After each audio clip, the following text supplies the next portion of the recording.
Let's solve a problem using Thevenin's theorem. But check a problem.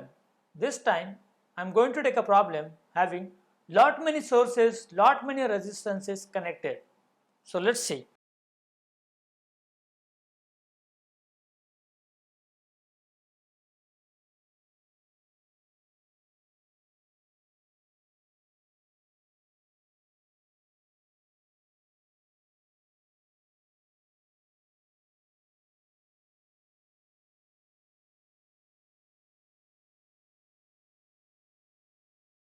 Now in this problem we are having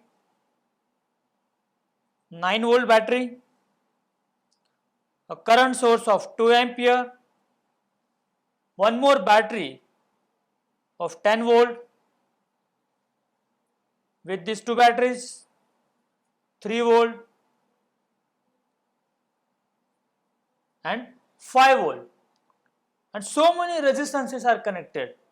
So it is 9 ohm, 3, this is also 3 ohm, this is 2 ohm resistance,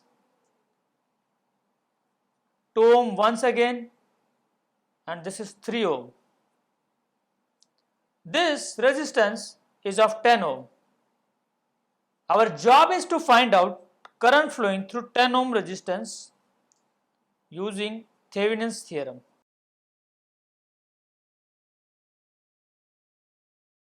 Now you must be wondering what a complicated problem this is. But if your concepts are strong, this problem is the simplest problem that we have solved so far. What do you mean by concepts are strong? Let's see. Even if a problem is complicated or having so many sources, procedure is same. So as per the procedure, first step, calculation of VTH. What we need to do? We need to remove load resistance. In this case, it is 10 ohm. So the circuit will be like this. A slight change in the circuit, maximum part will remain as it is.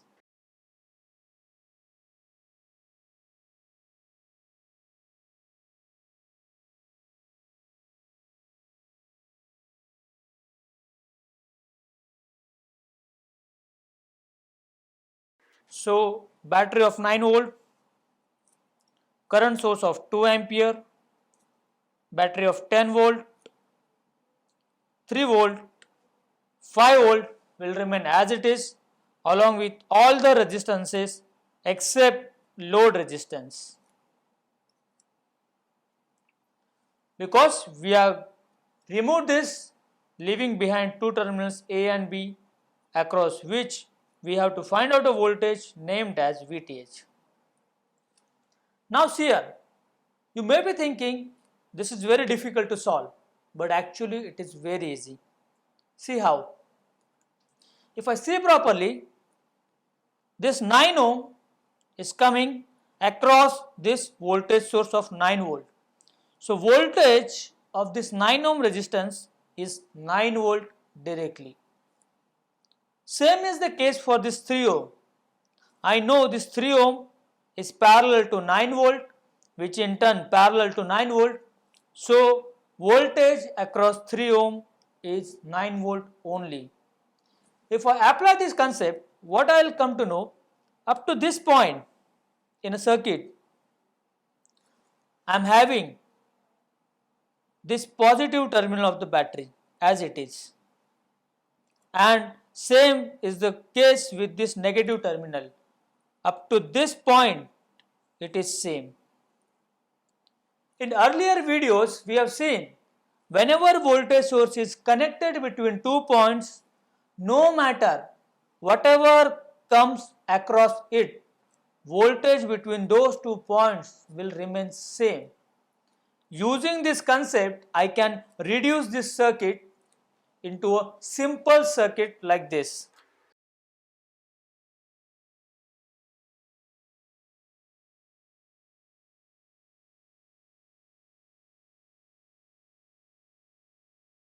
So all these elements can be considered as redundant because all these are coming in parallel with a voltage source that is of a 9 volt. So I can neglect them and it will be a simple circuit like this, having 9 volt, this is 10 volt, 3 volt, 5 volt with a resistances of 2 ohm, this is also 2 ohm, this is 3 ohm, A and B across which VTH need to be found out. Now again, it's an open circuit, so current flowing through this branch will be 0. So effectively the circuit will reduce like this.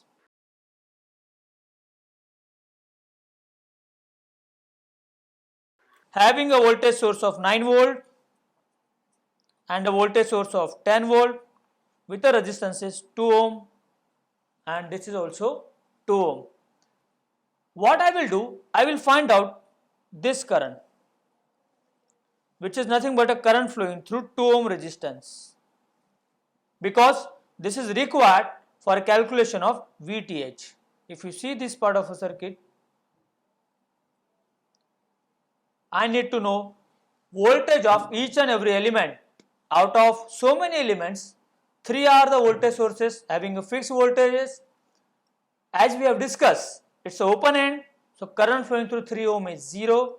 Only unknown left is current flowing through this 2 ohm, which we are going to calculate shortly. So if I apply KVL to this loop, I will have voltage polarity like this, and it will be 9 minus 2I2 ohm minus 2I2 ohm minus 10 equal to 0. If I solve, I will get 4I2 ohm equals minus 1.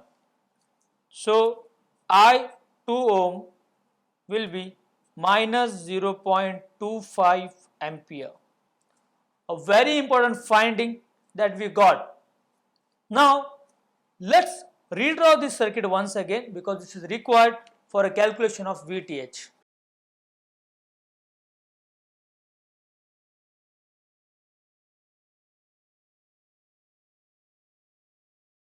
So these are the terminals A and B.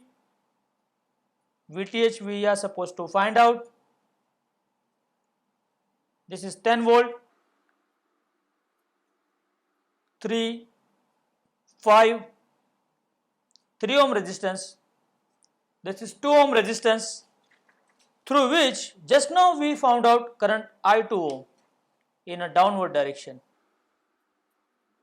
because of which it will have the polarity like this. Current flowing through 3 ohm resistance, you can take any direction, but its value will be 0 only, so it will not bother much. So let's apply KVL to this loop in order to get VTH. Let's start from point B. So B to A is plus VTH, plus minus minus 5.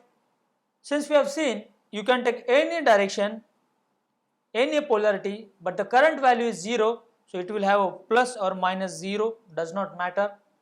Minus plus, plus 3, plus minus, minus 2 into current is I2 ohm, plus minus, minus 10 equal to 0. So if I substitute the value of I2 ohm, I will get VTH equals 10 plus 2 into minus 0.25 minus 3 plus 5. If I solve this, I will get VTH as 11.5 volt. A positive answer implies polarity that we have assumed is correct. A positive with respect to B. First step is over. Let's go to second step. calculation of RTH. Now we have a reduced version of original circuit. We will consider that only for a calculation of RTH. So this is a reduced version of a circuit. I will consider this only. In this circuit, what we are going to do? We are going to short circuit all the voltage source. So as per the procedure, certain things we need to do. So we will write that. So for calculation of RTH, we remove RL, which is 10 ohm in our case. We will open circuit all the current sources. So here only one current source of a 2 ampere is present. So 2 ampere current source is open circuited, and we have so many voltage sources present. We will short all of them.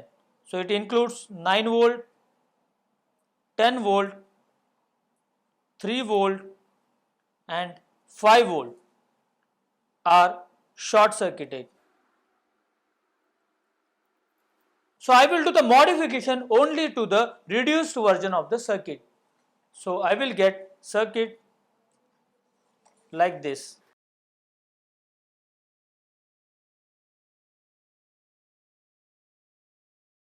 A and B are the terminals will remain as it is, across which equivalent resistance, which is RTH, we need to find out. This is 2 ohm, 2 ohm and this resistance is 3 ohm. A very simple circuit we will have where these 2 and 2 are in parallel. Equivalent will be 2 multiplied by 2 divided by 2 plus 2. If I solve, I will get 1 ohm. This 1 ohm will come in series with 3 ohm.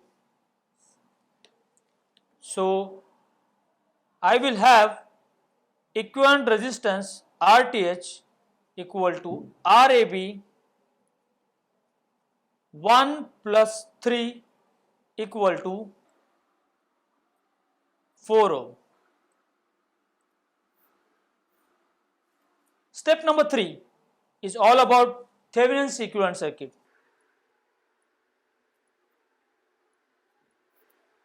It will have a Thevenin's equivalent voltage called as VTH.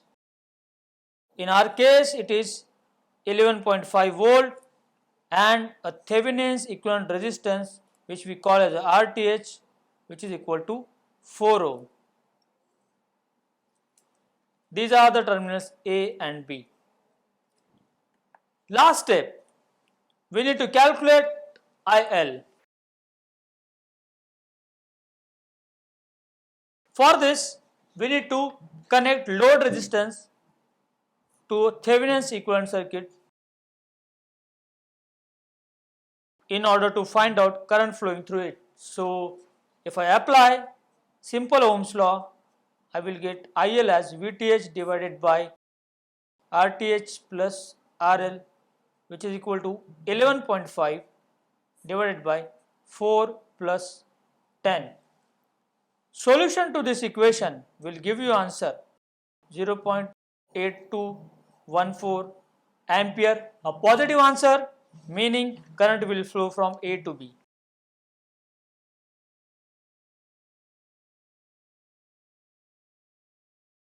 So we have finished yet another problem of Thevenin's theorem. So thing is that if you see the original circuit, it has so many sources, so many resistances are connected. But if your concepts are strong and if you have understood each and every step in a procedure, you can solve any problem by Thevenin's theorem. Thank you.